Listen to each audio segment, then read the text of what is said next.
So welcome back to my channel. This is Dom and another one of my semi-regular updates on what I've been up to in the great hobby of wargaming. So it's been a little while between videos this time round, mainly because I was in the US for best part of a week with work last week, beginning of this week, whenever. So that sort of curtailed a week's worth of hobbying and painting, etc, etc.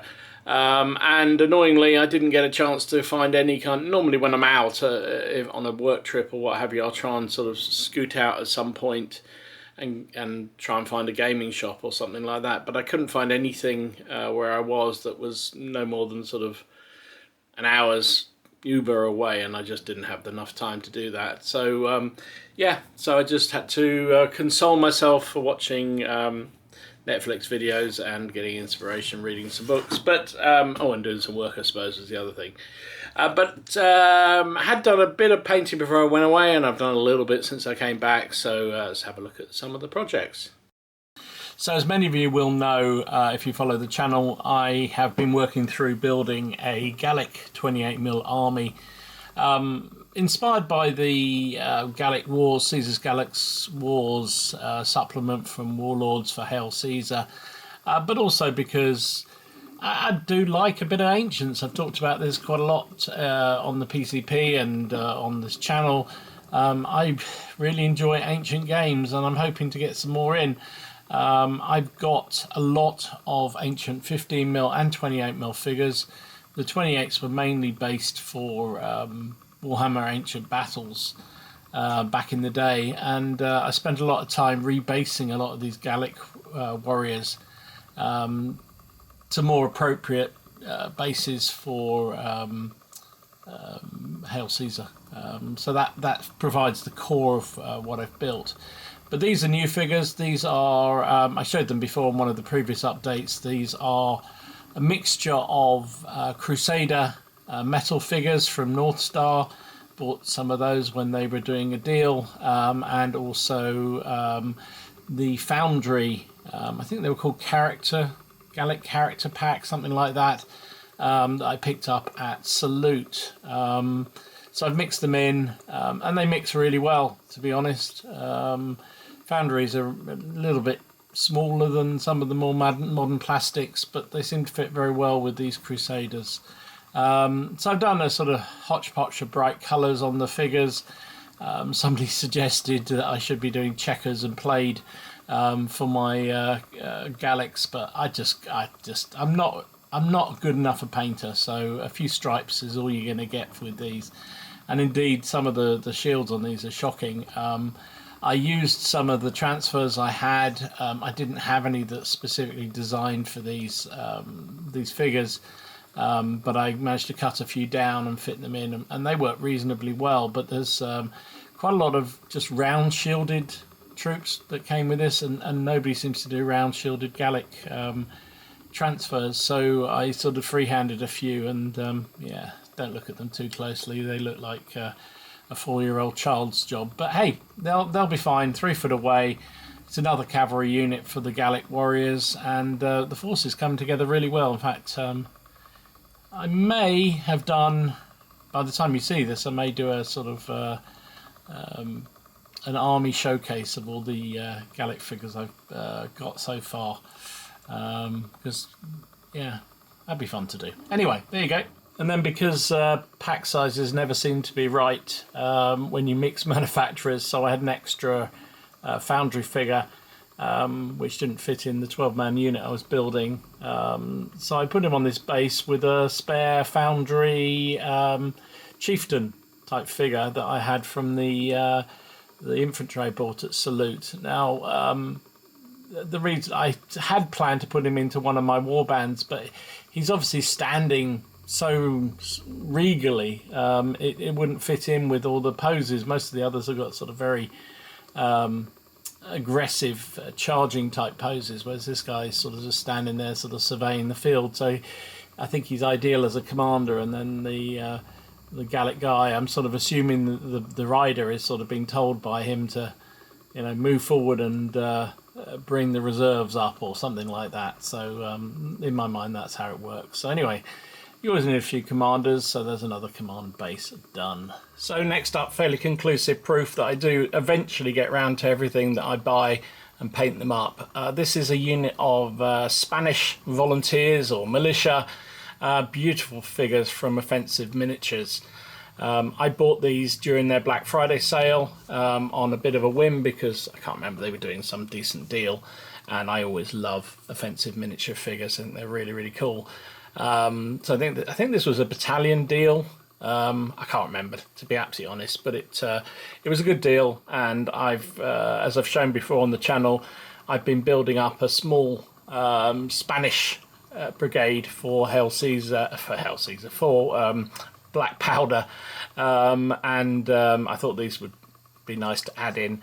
I have already got one of these battalions, but I've deployed them individually to use for sharp practice and other things. So this one I formed up in sort of standard Black Powder bases.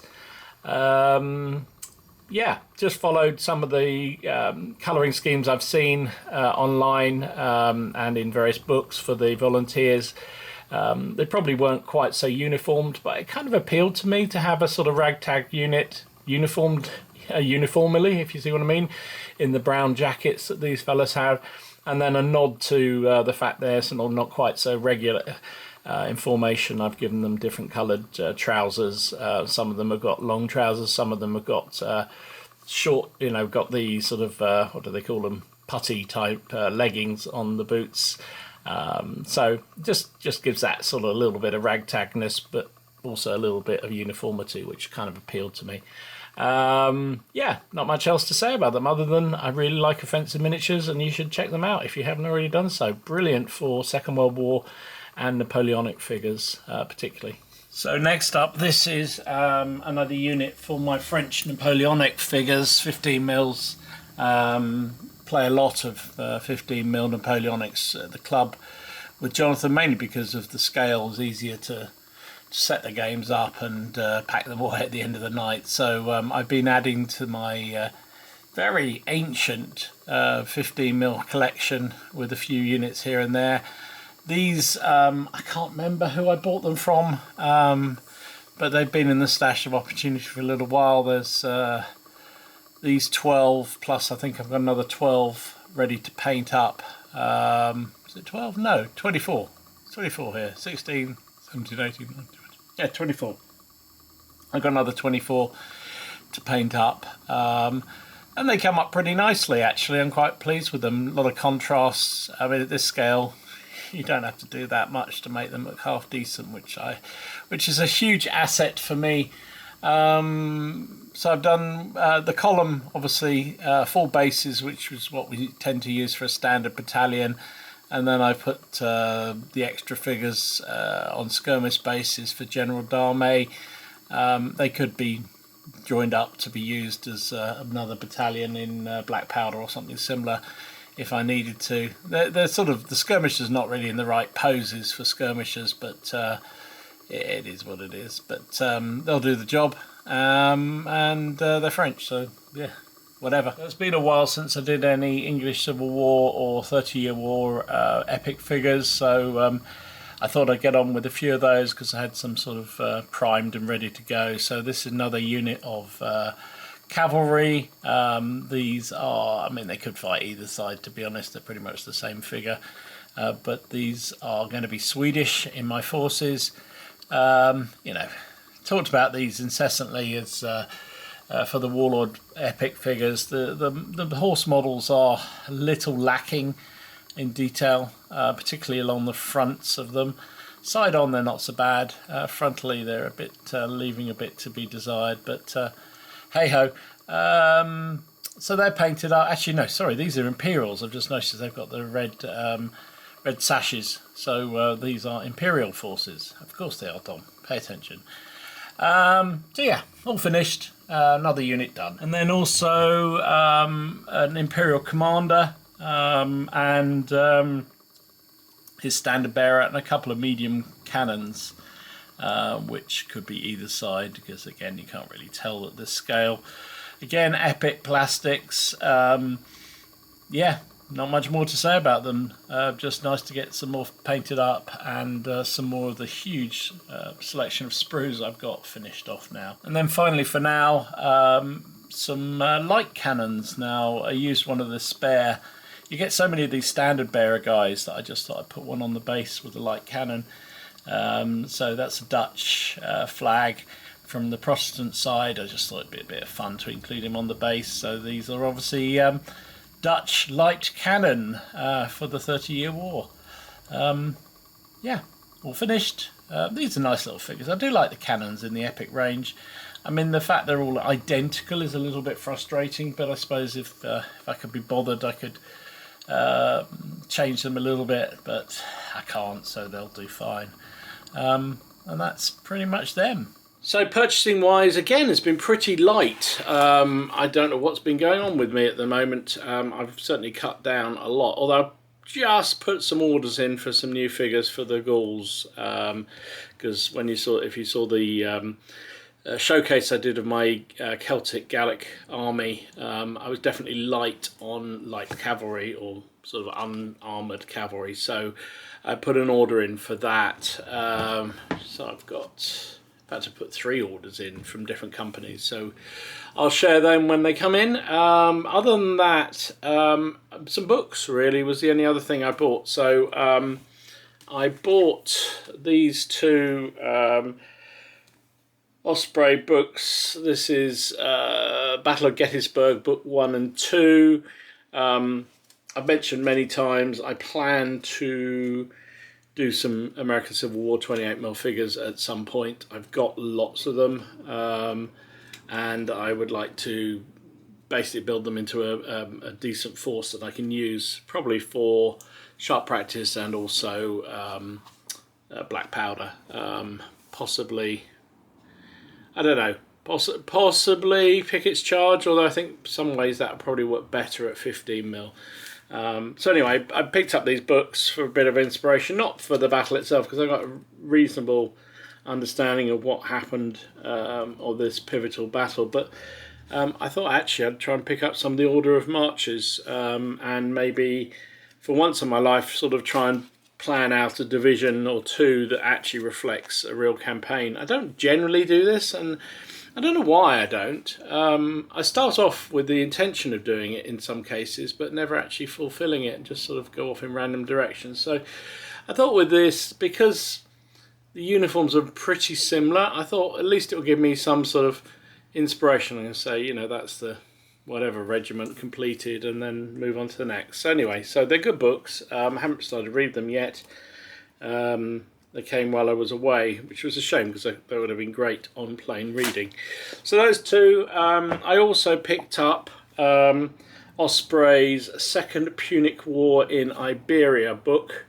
Now, as you know, if you follow the channel, I did a sort of look at the new epic Punic Wars figures from Warlords. I'm so all over this. I'm really excited about building an army utilising the epic figures. I've got 28mm already.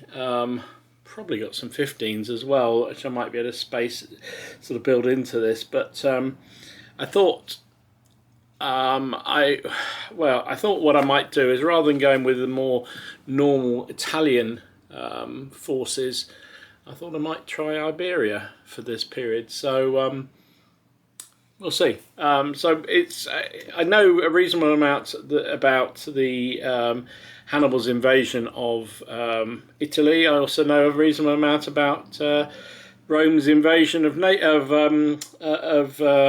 Carthage. But I don't know so much about Iberia, which is why I thought this was a fascinating book. So I'm looking forward to reading that.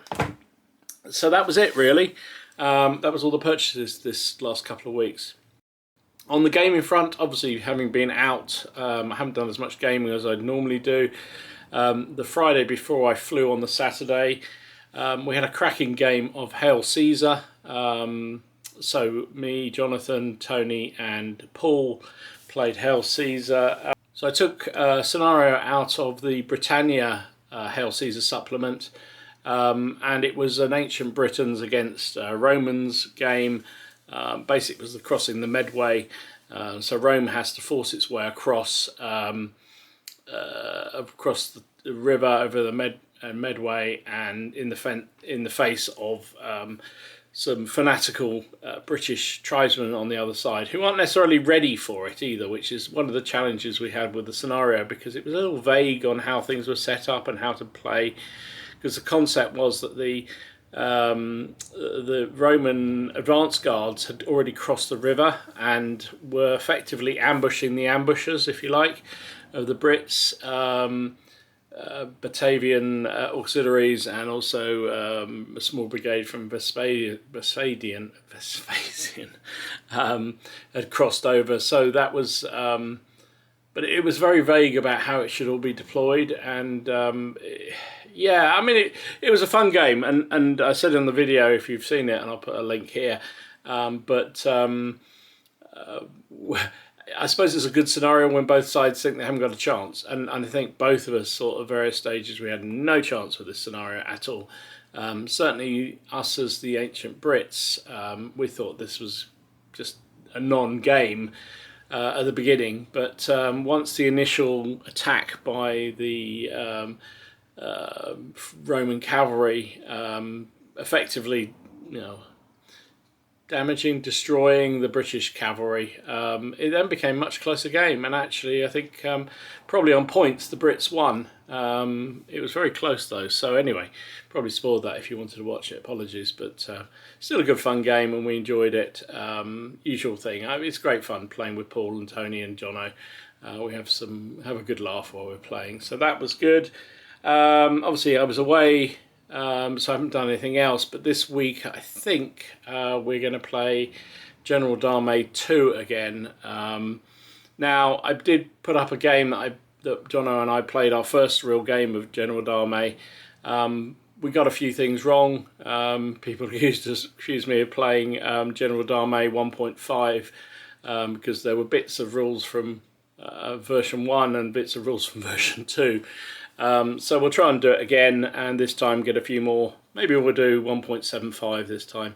I don't know. We'll see where it is. It was a fun game, so hopefully another game of General Dame will be equally entertaining. I do like the system very much. So that's probably it for now. Other than that, I'm still hankering after playing a solo game here in the cabin, so I may well do that. I'm just sort of not sure what I fancy doing. Might do a 28mm Napoleonic black powder. How about that? Anyway, I'll let you know if I do. You'll see the result on the channel if you follow and subscribe and all that good stuff. So you see when I put new stuff up there. So anyway, thanks for watching. Really appreciate all the support as always. If you have enjoyed what you're seeing with my videos, hit that like and subscribe button, share and do all that good stuff, and enjoy your gaming, and I will see you again soon. This is Dom, signing out.